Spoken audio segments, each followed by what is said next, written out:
Kevin McAllister. Welcome, Kevin. Good evening, Peter, Town Board. Kevin McAllister of Defend H2O.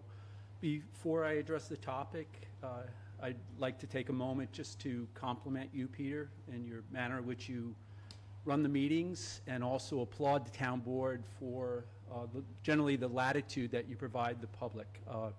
I have familiarity with certainly the other town boards, and I certainly respect and admire the fact that you provide that latitude. And I know, obviously, you have to keep it within constraints, but thank you. Thank you, Kevin. It sets East Hampton. You're still going to, or I'm still going to ask you just to Yes. keep. Your time's up. If I can cut out, maybe those 15 seconds could be excised. Yeah, I mean, it does count towards your time, but we'll certainly consider extending it. The Gog Show, right? I wanted to speak to you certainly about mission of Defend H2O, of course, is clean water, and it goes with protection of the coastal zone. I've addressed the town board on multiple occasions about the threats to the shoreline, principally what I feel is the proliferation of shoreline hardening structures coming in incrementally. East Hampton is certainly not immune to these structures coming in, but beyond the water quality implications, being intrinsically connected to natural shorelines, the ecological health, also to mission is public access, and that is near and dear to me, certainly as a user of the shorelines, and just recognizing the importance to our communities, the fact that we do access these areas. I've spoken to the threats. I want to speak to and in support of community members that have been before you. Basically, I'll call it freeing Cartwright Island. I'm reasonably versed in the public trust doctrine. I speak to this in these other town boards where shoreline access is at threat from structures and other impedances. The public trust doctrine, really, the genesis comes from Roman law that you may know, into English common law, and sometime in the 1800s, I think, United States, and that's the basis of our trustees. And I call on you to really pay close attention to the fact that, again, incrementally we are pinching off these shorelines with the structures, as well as just the signage that's going up to say, no access, or in some cases, right-of-ways down to the water's edge are being obliterated from both sides from private property interests. Cartwright Island is, what I see from certainly my familiarity on the boat, as well as obviously the photographs, it's intertidal. And with sea level rise coming up, that's becoming more pronounced. And the trust doctrine, public trust doctrine, certainly from the high tide line down to the shorefront, the foreshore and submerged lands, that's the commons. And unfortunately, we are seeing an erosion of the commons. So I call on the town board, as I have the trustees, we have to defend. And, I know this doesn't fall directly on your shoulders. I've been before the planning board when they're considering these applications, and certainly the trustees as well. But I think collectively this town, based on, again, the historic use of our shorelines and bottomlands, that we defend the public right to these areas. The old adage, no harm, no foul. I certainly subscribe to environmental law, the Endangered Species Act, for instance. If in fact we have nesting activity on a certain area that needs to be closed off, that's one thing. But if it ain't broke, don't fix it. We again have to allow this access. So this board, in conjunction maybe with the trustees, I ask you, and this is maybe a wholesale request, that we embark on a full inventory of the conditions characterizing these shorelines, where these access ways are, including Cartwright Island, and to move deliberately to ensure the protection and the access and use of these areas. I know everyone on this board, knowing that you are in fact users, I believe you subscribe to this. So thank you for the time and the overtime. Thank you, Kevin. Thank you, Kevin. I think we all recognize the importance of public access, whether it be the beaches or woodlands. I mean, that's one of the things that's really most unique about East Hampton Township is the public access to our beaches.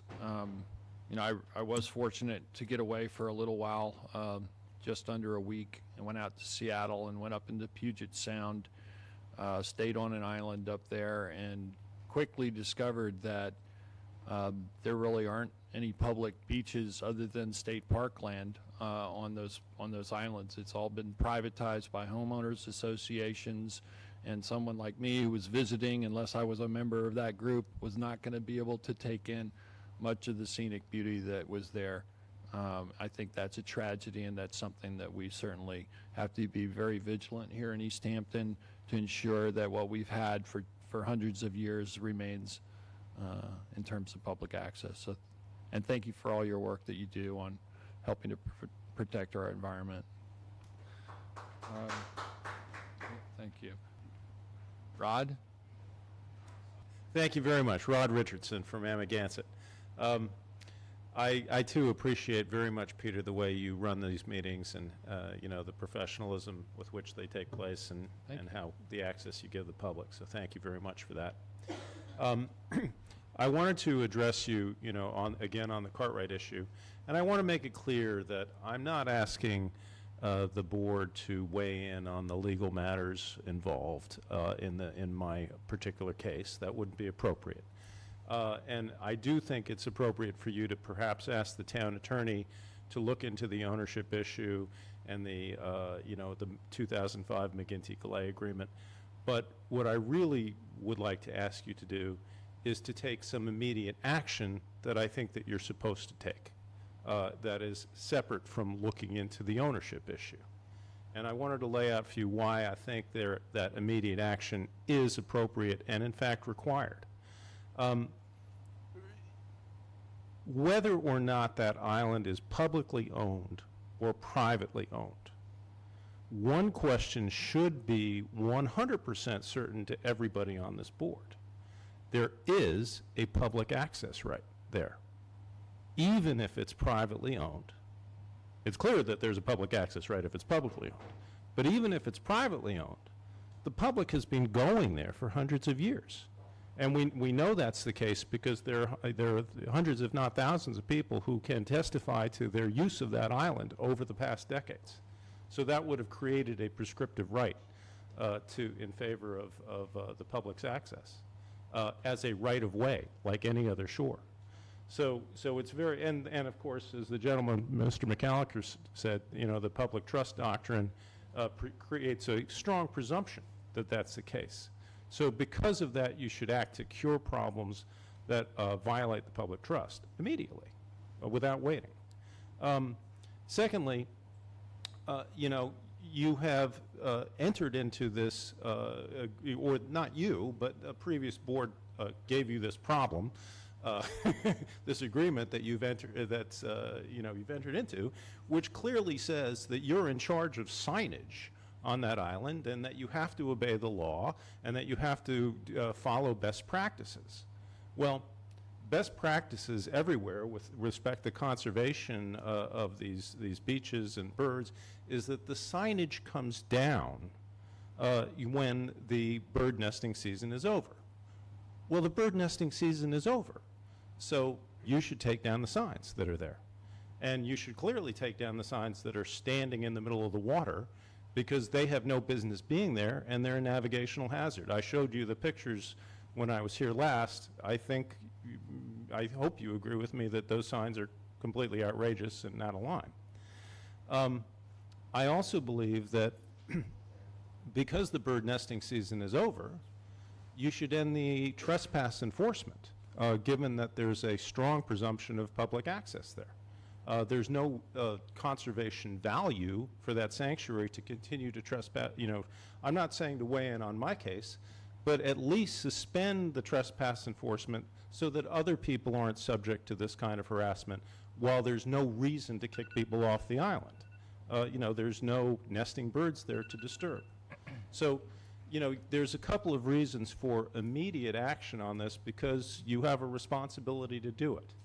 You know, but lastly, I wanted to, you know, well, on this particular subject of it, I want to say this, you have an election coming up now.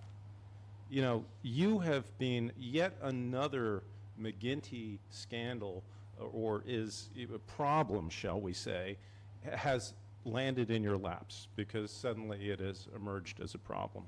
And, you know, you guys are, and the previous board too, are no stranger for dealing with these kinds of issues that have been left over from that administration, which was not as careful as you guys are about trying to obey the law and making sure that all their I's were dotted and T's were crossed.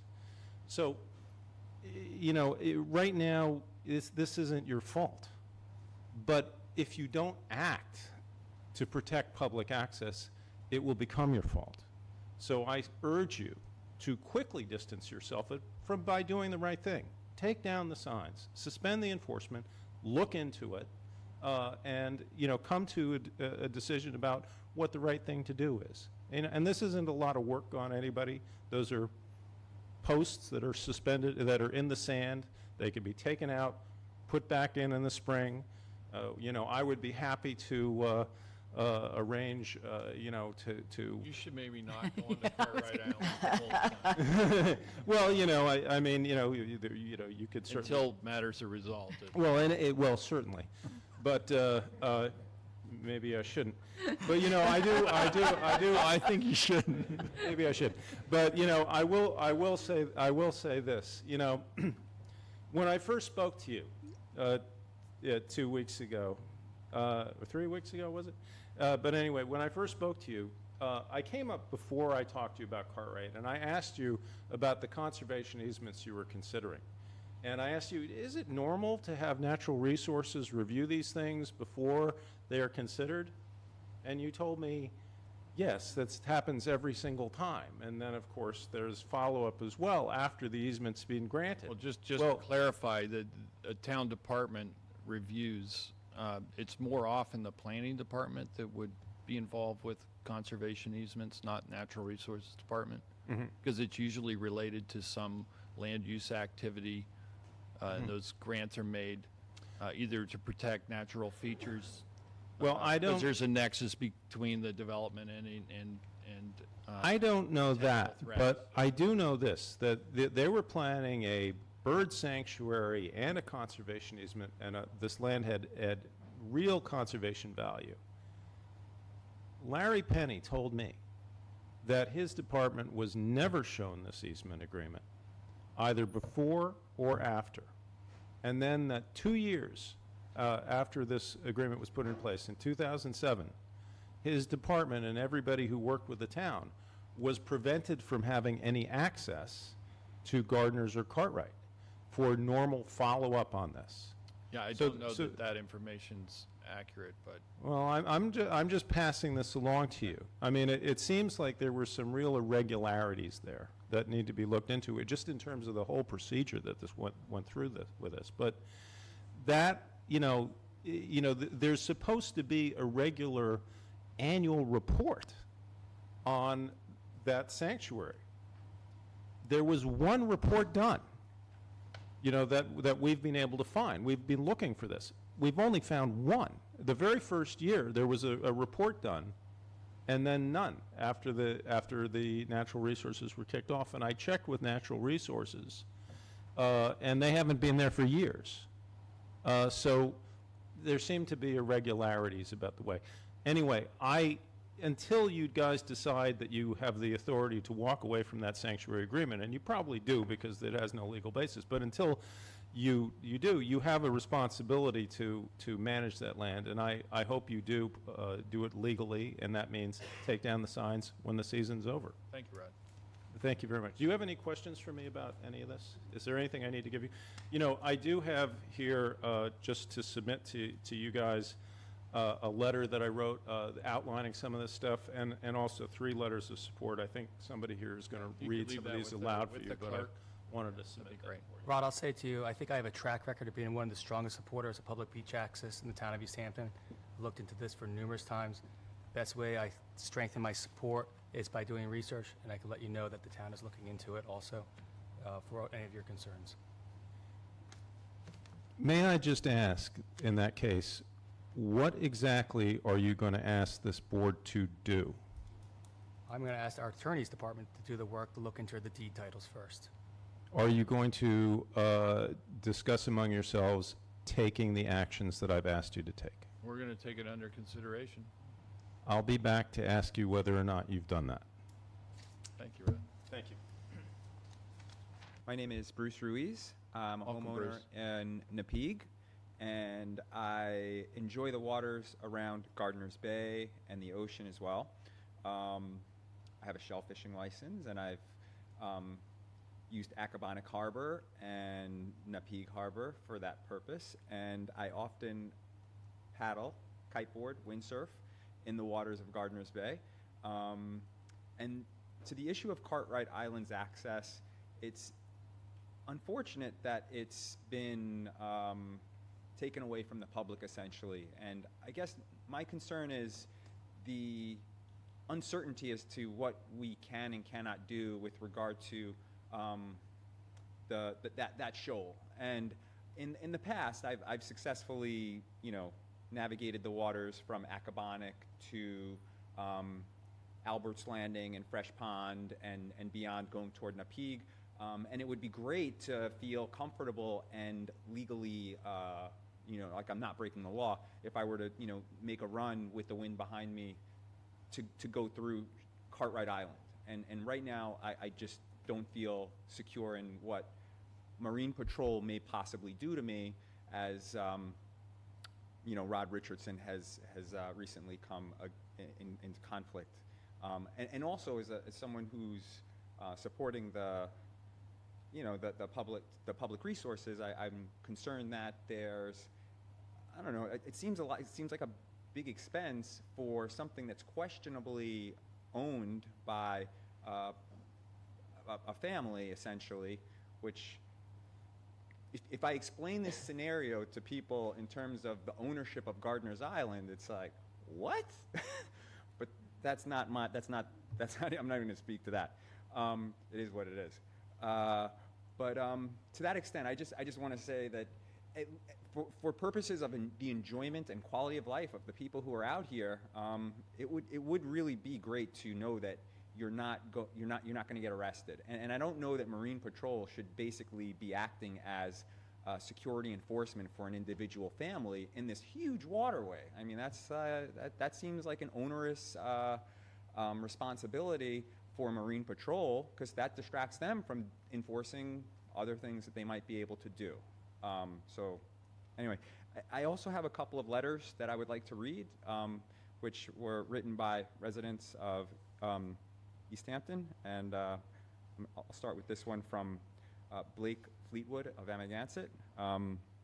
It's been a month since Rod Richardson was arrested for trespassing on Cartwright Island. The town board said it would look into the ownership of the sandbar several weeks ago. What's been done? Certainly no one should disturb a delicate bird's nesting area, but many of the residents and visitors have been landing on this sandbar, which is underwater often, for decades, and this right should not be taken away. I would not like people landing en masse on Gardiner's Island, but Cartwright Sandbar is a different story. Surely a compromise is in order before some judge rules that all beaches on Gardiner's Island below the high tide mark are in the public domain. That would be horrible. After all, New York state law seems to state that all beaches below the high tide mark are public lands. Let's not test this now, or else we will come up with a result nobody will like. The owners should deed the sandbar to the town trustees so that they can best decide the question of public access. And that was written by Blake Fleetwood of Amagansett. Another individual, also of Amagansett, Michael Zaleski, wrote, "As a homeowner in Amagansett and a frequent user of the waters and beaches of Gardiner's Bay, I am very much in favor of public access up to the high water mark of Cartwright Island. I think it is unfortunate that the owners of Gardiner's Island are reportedly denying public access to Cartwright-related beaches. I urge the town of East Hampton to carefully review the deeds and agreements related to gardeners to determine the rights of its citizens and stop Marine Patrol from harassing beach users and remove the illegal signage.